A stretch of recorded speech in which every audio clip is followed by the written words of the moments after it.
En el nombre del Padre, y del Hijo, y del Espíritu Santo. Amén. La gracia de nuestro Señor Jesucristo, el amor del Padre y la comunión del Espíritu Santo esté con todos ustedes. Lectura de la carta a los Hebreos, capítulo 4, versículos del 12 al 16. Hermanos, la palabra de Dios es viva, eficaz y más penetrante que una espada de dos filos.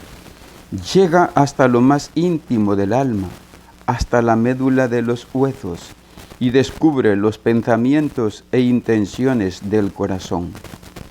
Toda criatura es transparente para ella. Todo queda al desnudo y al descubierto ante los ojos de aquel a quien debemos rendir cuentas. Puesto que Jesús, el Hijo de Dios, es nuestro sumo sacerdote, que ha entrado en el cielo, mantengamos firme la profesión de nuestra fe. En efecto, no tenemos un sumo sacerdote que no sea capaz de compadecerse de nuestros sufrimientos, puesto que Él mismo ha pasado por las mismas pruebas que nosotros, excepto el pecado.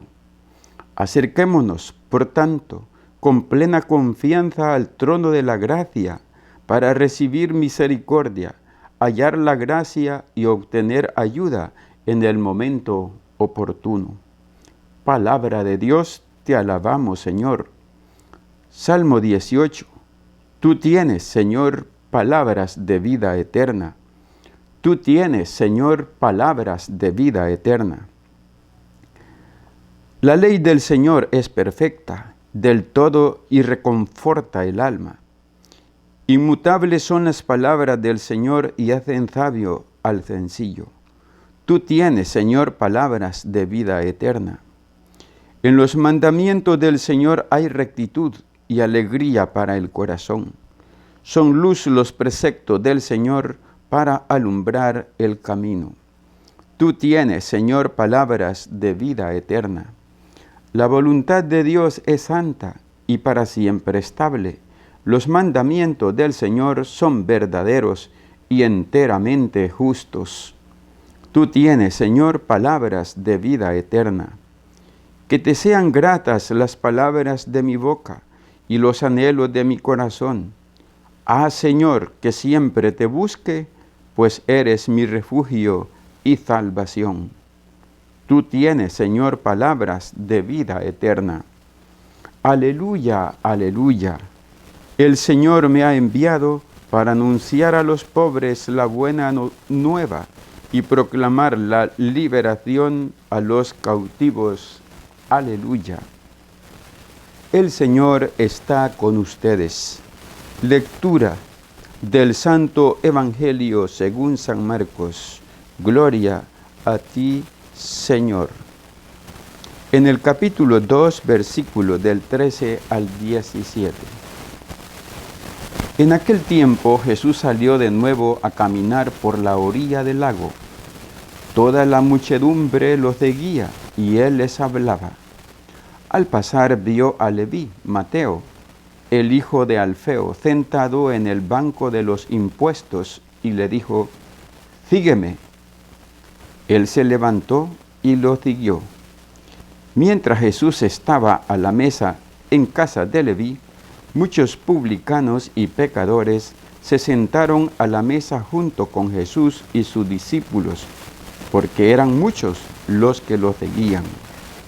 Entonces unos escribas de la secta de los fariseos, viéndolo comer con los pecadores y publicanos, preguntaron a sus discípulos: ¿por qué su maestro come y bebe en compañía de publicanos y pecadores?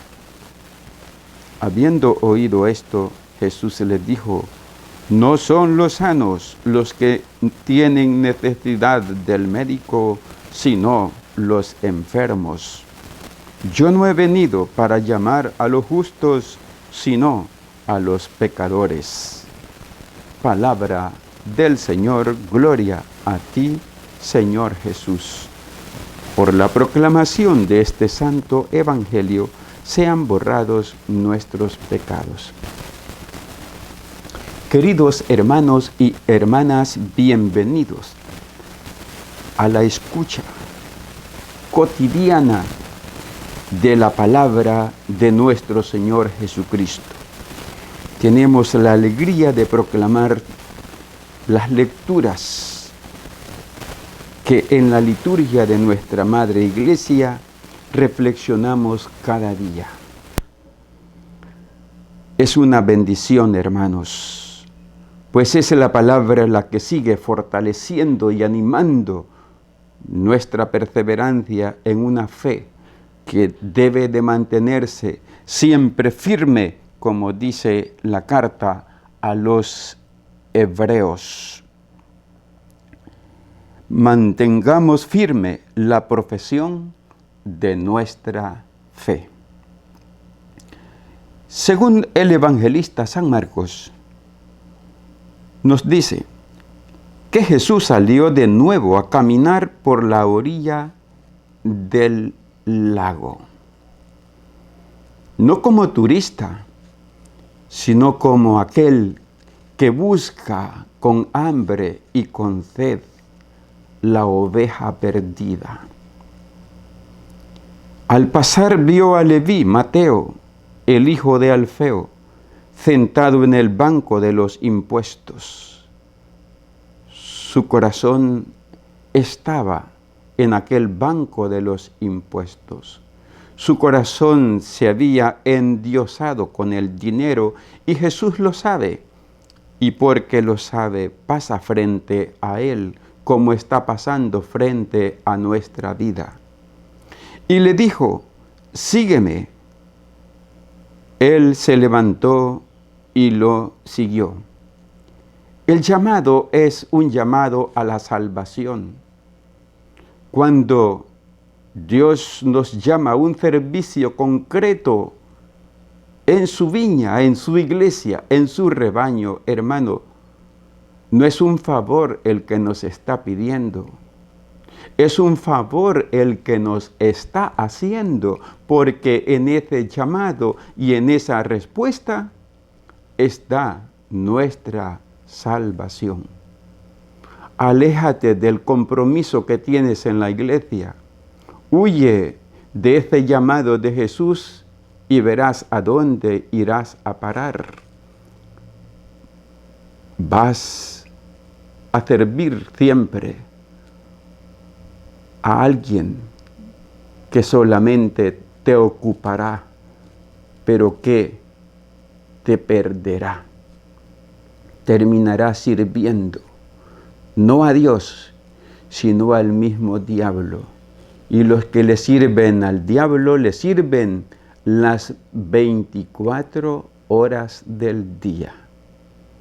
Démosle gracias a Dios, porque si estamos en la iglesia es por pura misericordia, y si nos ha llamado a una misión concreta es también por puritita misericordia, porque en este camino Dios nos está salvando.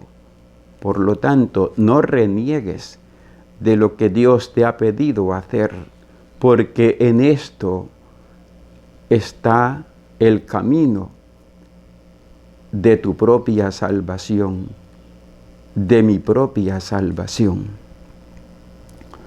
Unos escribas de la secta de los fariseos, al ver que Jesús había llegado a comer en casa de este hombre pecador público, se hicieron esta pregunta: ¿por qué su maestro come y bebe en compañía de publicanos y pecadores?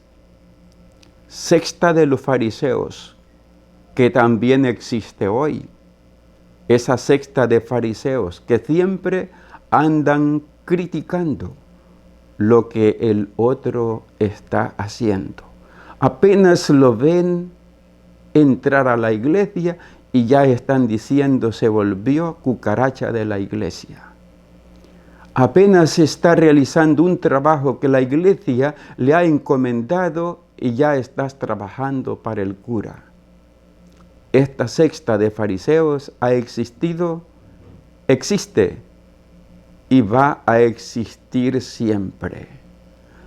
¿A quién le vamos a obedecer? ¿A Jesucristo que nos llama o a los que te critican porque estás siguiendo a Cristo? Jesús les dijo, no son los sanos los que tienen necesidad del médico, sino los enfermos. Yo no he venido para llamar a los justos, sino a los pecadores. Pues también hoy, hermanos, Jesús no está llamando a los que ya se consideran con el pasaporte para ir directo al reino de los cielos. Jesús está llamando a los pecadores y entre esos pecadores estás tú y estoy yo. Jesús está viniendo a nuestra vida porque quiere salvarla y rescatarla de las garras del enemigo, que a diario nos está poniendo trampas y más trampas para que caigamos, para que sucumbamos, para que nos alejemos del camino de Dios. En la carta a los Hebreos nos dice, hermanos, la palabra de Dios es viva, eficaz y más penetrante que una espada de dos filos. Llega hasta lo más íntimo del alma, hasta la médula de los huesos, y descubre los pensamientos e intenciones del corazón. Es una palabra, hermanos, que escruta lo más profundo de nuestra alma. La palabra de Dios no es ningún anestésico, hermanos. Jamás busques la palabra porque se va a mitigar la conciencia. La palabra de Dios es y será siempre espada de doble filo, que penetra hasta las coyunturas de nuestros huesos. Por lo tanto, no nos predispongamos ante la palabra de Dios. Dejemos que esta palabra cumpla con su cometido en nuestra vida, que transforme nuestra vida, que nos llame a conversión, que nos haga buscar el camino de nuestra salvación. Y nos dice, acerquémonos, por tanto, con plena confianza al trono de la gracia para recibir misericordia, hallar la gracia y obtener ayuda en el momento oportuno. Dos grandes virtudes. La gracia, hermanos, que hemos de buscar en Cristo Jesús. No la busques fuera porque jamás la encontrarás. Es en la unión con Cristo como nosotros nos vamos a llenar de la gracia de Dios y asimismo de su misericordia, que es eterna y que llega de generación en generación. Abracemos la misericordia que Dios hoy nos está brindando. Mañana puede ser demasiado tarde. Oremos. Te pedimos, Señor, que nos asista la venerable intercesión de Santa María siempre Virgen, y que, libres de todos los peligros, nos haga gozar de tu paz. Por nuestro Señor Jesucristo, tu Hijo, que contigo vive y reina en la unidad del Espíritu Santo, y eres Dios por los siglos de los siglos. Amén. Y la bendición de Dios Todopoderoso, Padre, Hijo y Espíritu Santo, descienda sobre ustedes y su familia, y les acompañe siempre. Amén.